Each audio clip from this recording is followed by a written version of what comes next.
ആ സമയത്ത് മാഡം കുറച്ച് ഞങ്ങൾക്ക് പോസ്റ്റ്നേറ്റലും പ്രീനേറ്റലും അല്ല, പക്ഷെ നമുക്ക് വനിതാ ക്ലിനിക്കിൽ വരുന്ന, അതായത് സ്ത്രീകളുടെ രോഗങ്ങളിൽ വരുന്ന ചേഞ്ചസിന്റെ കാര്യമാണ് അന്ന് പഠിപ്പിച്ചത്. അന്ന് തന്നെ ഈ റിലാക്സേഷൻ ചെയ്യാൻ വേണ്ടിയല്ലേ ഞാനിന്ന് വന്നത്. അന്ന് തൊട്ട് പരിചയമാണ്. പിന്നെ മാഡത്തിന് ഓരോ ക്ലാസ്സുകൾ ഇങ്ങനെ ഇൻക്ലൂഡ് ചെയ്യാറുണ്ട്. പിന്നെ മാഡം പറഞ്ഞ സുപുത്രിയം പ്രോജക്റ്റ് ഞങ്ങൾക്ക് ഒന്ന് ഏറ്റെടുക്കാൻ താല്പര്യമുണ്ട്. മാഡം വില്ലിങ് ആണെങ്കിൽ നമ്മൾ അതിനായിട്ട് അസോസിയേറ്റ് ചെയ്തിട്ട് ചെയ്തു നോക്കാം. പോസ്റ്റ് നേറ്റൽ കെയർ സെന്റേഴ്സുമായിട്ട് ടൈപ്പ് ചെയ്തിട്ട്. അപ്പൊ thank you very much ma'am. അത് അത്രയും യൂസ്ഫുൾ ആയിരുന്നു ഇന്നത്തെ ക്ലാസ്. പിന്നെ ഈ പറഞ്ഞ പോലെ തിയറിനേക്കാളും പ്രാക്ടിക്കൽ നമ്മൾ ചെയ്ത് നോക്കുമ്പോഴാണ് കുറെ കാര്യങ്ങൾ അറിയാം.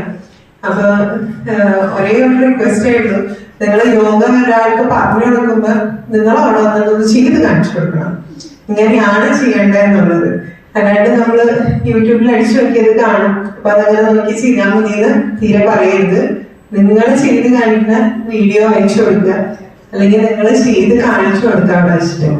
അങ്ങനെ ചെയ്യിപ്പിക്കുകയാണെങ്കിൽ നല്ല റിസൾട്ടാണ്.